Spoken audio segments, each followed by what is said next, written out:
Atlantiques Gallery brings to you a professionally restored and framed artwork, Madonna and Child.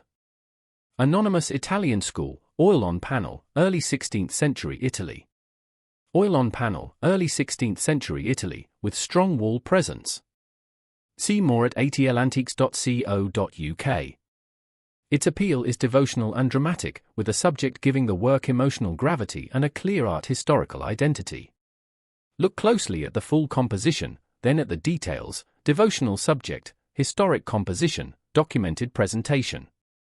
These are the qualities that give the painting its wall presence and collector appeal.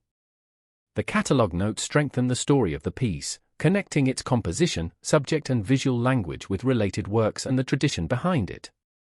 Its restoration adds to the sense of care around the object, bringing the surface, color, and presentation into a condition that invites confident inspection. The framed presentation matters. Oil on panel is offered as a complete object, with condition, frame, and visual presence all contributing to its appeal. For a collector, this is an opportunity to acquire a visually strong, professionally presented artwork with character, documentation, and a clear route to inquiry.